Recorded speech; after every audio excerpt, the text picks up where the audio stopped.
The anime starts with a guy named Uera, who works at a travel agency. He's an introvert living alone with his cat. While his life isn't particularly exciting, he feels genuinely happy whenever he spends time with his cat. At work, Uera notices his colleague, Honjuji, frequently staring at him, which leaves him confused. Since she has been there a year longer than him, he wonders if she might be upset with him for some reason. However, Uera had no idea that Honjuji just wanted to talk to him. Like him, she's also an introvert and is often misunderstood by others, who assume she's angry because she tends to stare at people without realizing it. Honjuji feels it's not worth the effort to explain herself. Even though her life is like this, Honjuji doesn't mind it much at all. By the time she gets home, her stress disappears as she finds joy and relaxation in studying various maps.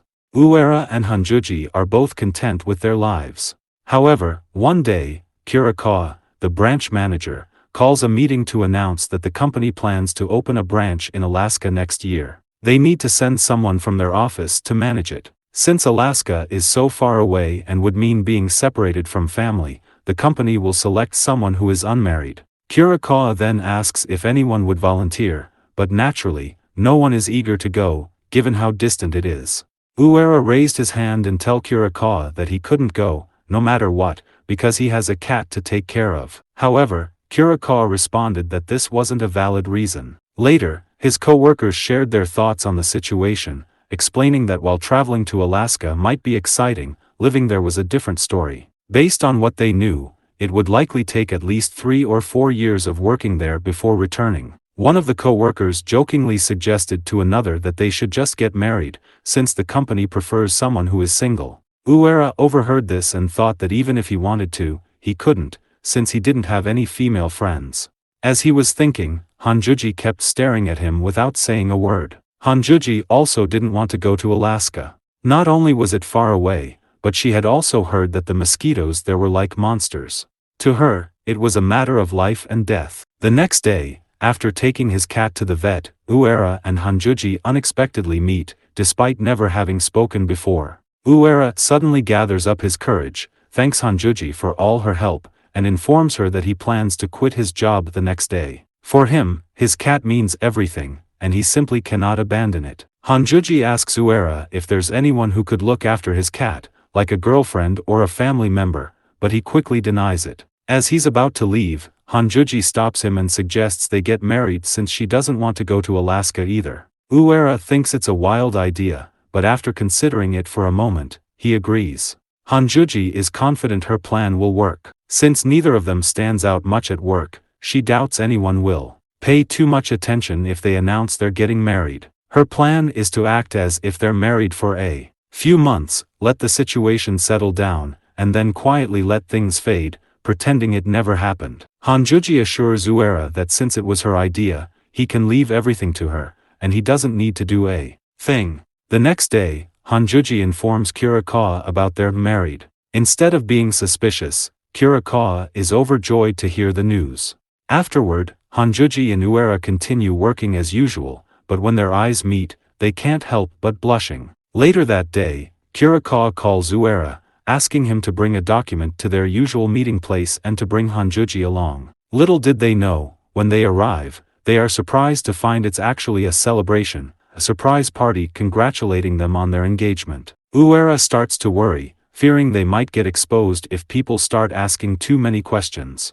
Honjuji then comes up with an idea. She grabs 2 bottles of wine and heads to a room alone, only to return later, visibly drunk. Meanwhile, Uera finds himself surrounded by co-workers bombarding him with questions. Wanting to help him, Honjuji grabs a microphone and starts singing. However, her singing isn't great, and the atmosphere becomes awkward. Despite feeling embarrassed, she continues singing, determined to distract everyone. As he watches her, Uera feels a deep sense of admiration, thinking her actions are truly heroic. On the way home, Honjuji swears she'll never sing again. Suddenly, she trips and falls into Uera's arms. Embarrassed, she quickly apologizes and rushes off. As he watches her leave, Uera starts to regret and wonders why he didn't get up and join her to sing a duet back then. He thinks he's pathetic for letting her do it all alone. Over the weekend, Uera and Honjuji go on a date to come up with a convincing story about how they met. and decided to get married. During the date, Honjuji feels that Uera isn't enjoying himself and feels sorry for being such a boring companion. However, as the date is about to end, Uera suddenly speaks up and offers to help her create their love story together. While riding the Ferris wheel, he asks if she likes Ferris wheels. Honjuji replies that she doesn't particularly like them but has something she wants to do. As Uera looks at her closely, he notices that she has a pleasant scent. Honjuji then takes out a pair of wedding rings and hands one to Uera. Although the rings aren't expensive, she believes they're necessary to make their wedding story more convincing. Uera begins to feel nervous, hesitating to put it on. He thinks that wearing the ring now would make it feel as though they're really getting married. While he's lost in thought, Honjuji calmly slips the ring onto her own finger without hesitation. She then asks Uera to come up with a proposal line for her to write down. Her idea for the story is that they were riding a Ferris wheel, and when it reached the top, Uera proposed to her. Uera thinks it's a romantic idea but struggles to come up with something to say. Honjuji reassures him that she can think of something herself if he can't, but Uera insists on doing it. As he prepares to say, "Will you marry me?" the words suddenly feel heavy. They're right there in his mind, but he can't get them out. To Uera, those words hold great meaning, and he feels they shouldn't be said lightly. He apologizes to Honjuji, admitting he can't think of the right thing to say at the moment but promises to come up with something later. Honjuji smiles and reassures him that it's okay, he can take all the time he needs. She promises to wait as long as it takes. The next day, O'Hara looks at the ring but still can't bring himself to wear it. Meanwhile, Honjoji enjoys her day off by heading to the beach and taking pictures. She feels stifled by parties, crowds, and Ferris wheels.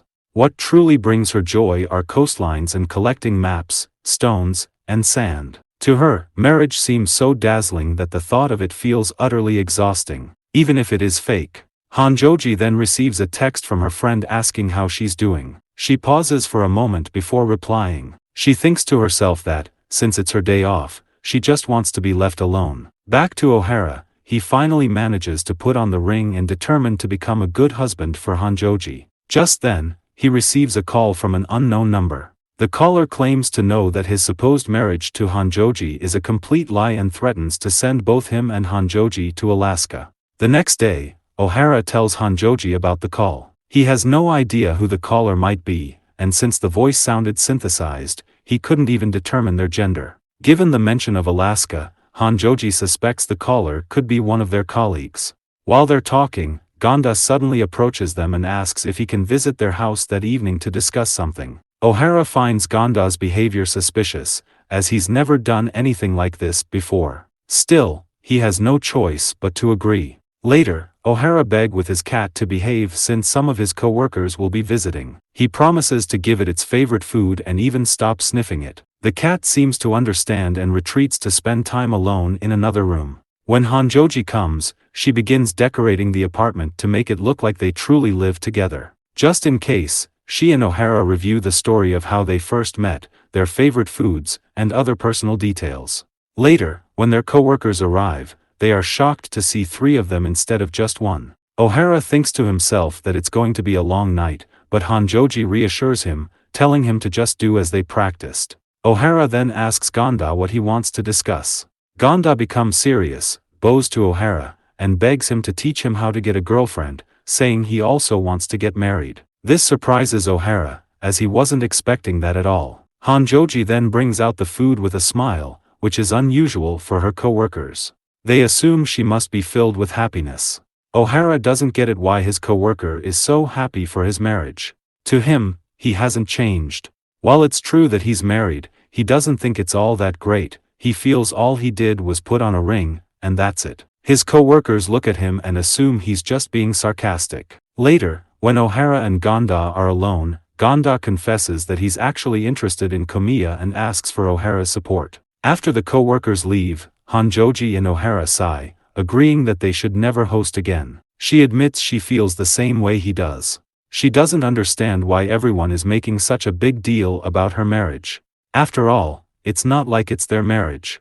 O'Hara reflects that maybe, to others, they seem to be glowing. Honjoji, however, believes that only those who can see that light are the ones who end up getting married. She doubts she will, thinking that's just the kind of life she's destined for. But O'Hara disagrees. He tells her he has a feeling she can see the light even without getting married. He explains how, when he comes home from work and watches TV with his cat, he feels like he's glowing in those peaceful moments. He then asks Honjoji if she has anything similar. Excited, she shares that looking at maps when she gets home makes her really happy. Realizing she's standing too close, she blushes, takes a step back, and quickly says it's time for her to leave. Although O'Hara and Honjoji are beginning to develop feelings for each other, they both keep reminding themselves not to get the wrong idea. The next day, while Honjoji is at work, a customer comes in. Since no one at the counter is available, Honjoji decides to assist him, even though it's not part of her job.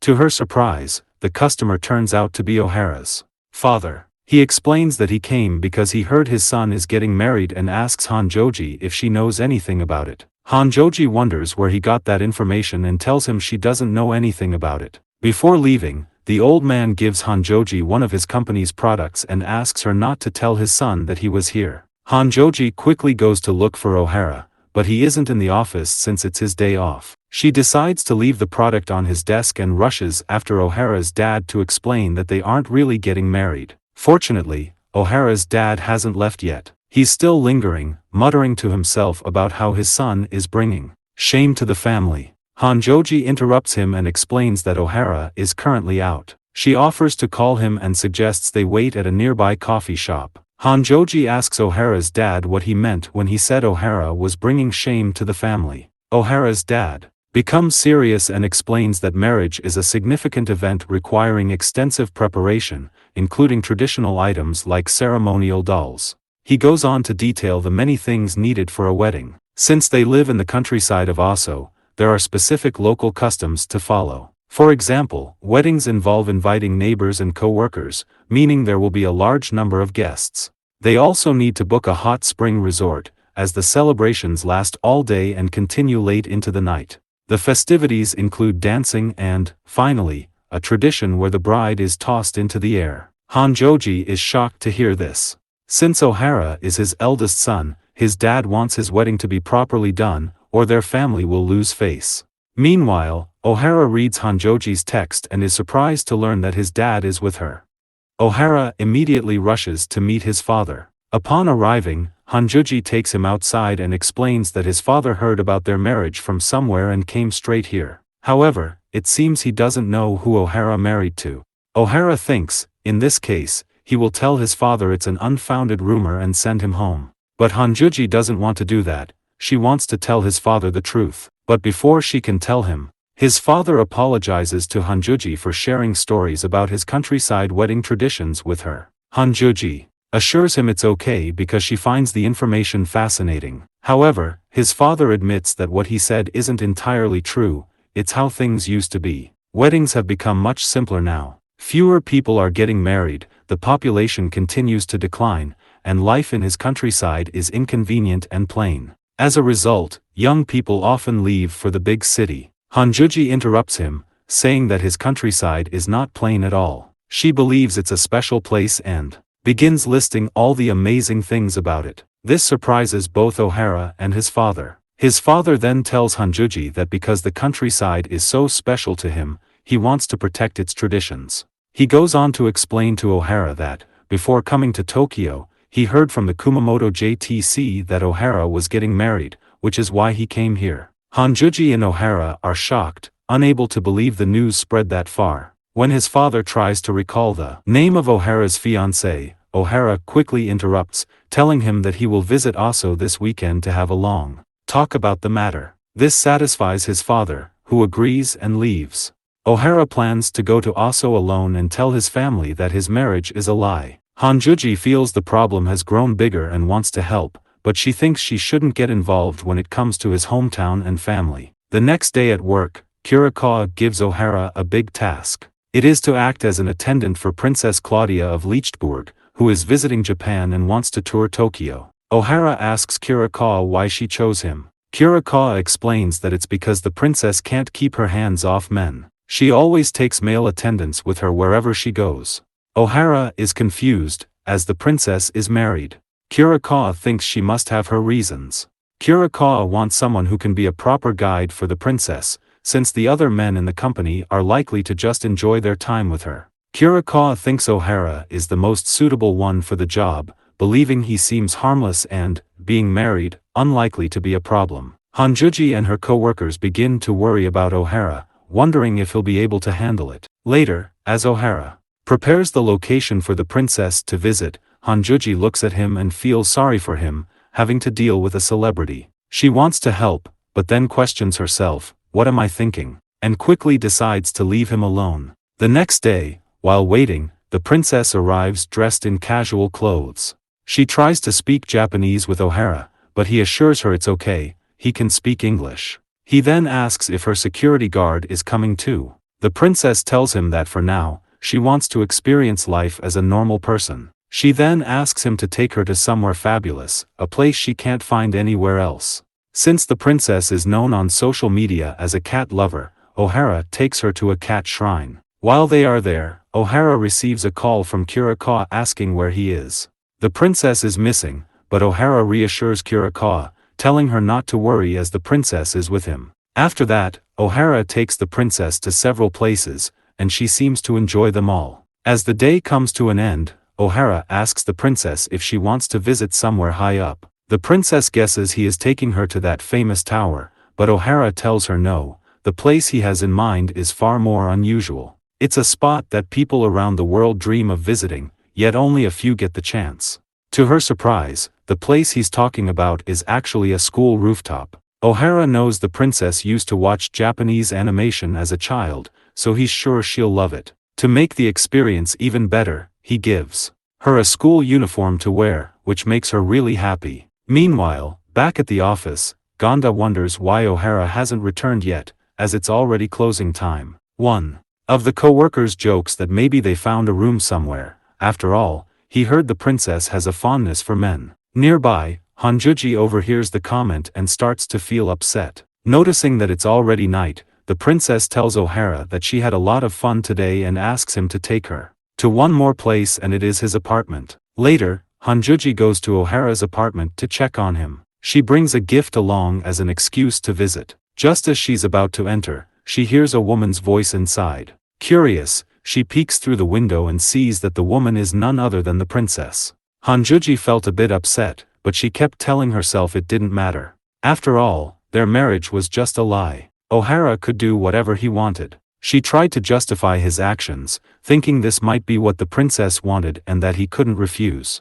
Initially, Hanjuji planned to leave quietly, but she changed her mind and decided to confront Ohara, asking him what had happened. Meanwhile, the princess decided to check Ohara's room but was attacked by his cat, causing her to fall onto Ohara. Just then, Hanjuji opened the door and saw them, misunderstood the situation, thinking they were hugging. Ohara tried to explain to her, but Hanjuji got angry and told him to stop letting other women into his apartment. When the princess saw Hanjuji, she got excited and greeted her warmly. It turned out that Ohara had texted Hanjuji to let her know that the princess was visiting his apartment and wanted to meet her, but she hadn't seen the message. Feeling embarrassed, Hanjuji apologized for jumping to conclusions. The princess then told her that Ohara was a faithful person. She explained that when she asked him to take her to see his apartment, Ohara had refused, saying he couldn't because he was engaged to someone. He told her he would only take her to his apartment if his fiancée was present, which is why the princess had asked Ohara to invite Hanjuji to join them. Hearing this makes Hanjuji blush. The princess looked around, thinking to herself that this must be how a regular married couple lives. She then told them that she actually planned to leave her loyal family, which shocked both Hanjuji and Ohara. The princess revealed that she had a lover, someone she had sworn long ago to spend her future with. Her name was Marie, and their love for each other was genuine. However, because of her position as a princess, she had to marry a man she didn't love for the sake of her country. As time passed, she began to question the meaning of marriage. She realized that even if she weren't married, it wouldn't change anything for the country or its people. So, she wanted to spend her years with the one she loved. She wanted a simple and genuine marriage, like the one between Ohara and Hanjuji. She thought they looked like a lovely couple right out of a story. The princess then complained that she spent all her time around men to prevent Marie, her lover,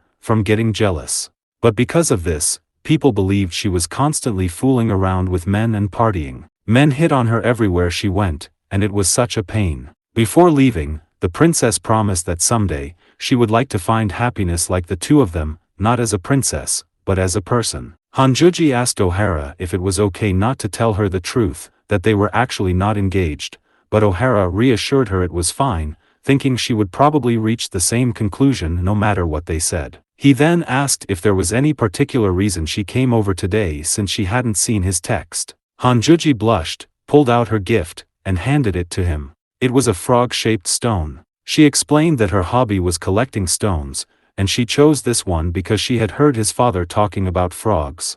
Honjuji felt embarrassed, thinking how silly it was to come all this way just to give him such a trivial gift. She swore to herself she wouldn't do it again. After she left, Ohara looked at the stone and thought her actions were really cute. He promised to himself that he would take good care of it. Ohara was getting annoyed by his sister, who kept messaging him, asking about his fiancée. He thought it would be a hassle to explain everything to his family. Just then, he started wondering why Honjuji had come all the way to meet him. He misunderstood the situation, thinking she might be there to warn him for not properly sticking to their fake marriage plan. At work, Honjuji felt embarrassed every time she saw Ohara, remembering what she had said to him. She wanted to ask if he was going to his hometown that weekend but couldn't bring herself to do so. Just then, Gonda asked Ohara if he was heading to his parents' place with Honjuji that weekend, surprising everyone. They all assumed it was finally time for Ohara to introduce Honjuji to his family. Honjuji was confused about how Gonda knew anything about it, but Ohara quickly downplayed the situation. He told Gonda it wasn't anything serious and that he was just going back to handle some boring stuff. Then, he whispered to Honjuji, reassuring her that he was going alone. Just then, Honjuji received a call from an unknown number, similar to Ohara's, threatening her and insisting that she had to go with him. The next day, after dropping his cat off at the cat hotel, Ohara realized they now had to travel together. He sighed at the thought of covering Honjuji's hotel and plane ticket expenses, knowing it would cost him a lot of money. Meanwhile, Honjuji felt relieved that they were going together, as she wanted to apologize to Ohara's family. While deciding what to wear, she recalled her mother's words encouraging her to be confident and wear whatever made her happy. As Ohara waited, he was stunned by how beautiful Honjuji looked. For a moment, it really felt like she was on her way to meet her future in-laws. On the other hand, Honjuji was nervously wondering if her outfit looked okay. Trying to break the silence between them, she began talking about her childhood. Unlike most kids, Honjuji grew up living only with her mother. Since her mother frequently went on business trips, Honjuji was often left home alone. Because of this, she developed a hobby of looking at maps, imagining trips she and her mother could take together. Her mother always apologized for leaving her alone so much, but Honjuji never blamed her. After arriving, Ohara and Honjuji accidentally run into Ohara's grandmother, who insists on taking them to her home. On the way, Honjuji confesses to his grandmother that the story about their engagement is a lie and that they're not actually getting married. While surprised, his grandmother doesn't seem angry at all. Meanwhile, Ohara's father decides to visit the grandmother's house to help her with a shipment. The family is unsure when Ohara will arrive since he hasn't been answering his phone. At the grandmother's place, Ohara and Honjuji are surprised to see a large number of fruits ready for shipment. Ohara volunteers to help when he notices his grandfather lying down nearby, complaining about his back pain. Honjuji asks the grandmother if there's anything she can do to help, and the grandmother takes her to the field to harvest melons. As they work together, Honjuji and the grandmother begin to bond. The grandmother then tells Honjuji that she doesn't need to lie, she can tell they are actually getting married. Honjuji tries to deny it, but the grandmother ignores her protests. She explains that she knows they're a couple because Ohara seems to care deeply for Honjuji and looks genuinely happy around her. The grandmother then asks Honjuji to take good care of him. Despite her attempts to deny the claim, Honjuji suddenly faints from heatstroke. Panicked, the grandmother quickly calls for help. Ohara rushes to carry Honjuji inside, but his back gives out because she's too heavy for him. As they approach the door to go inside, it suddenly opens, and to their surprise, it's Ohara's father. If you come this far, please consider liking and subscribing for more videos like this. Thank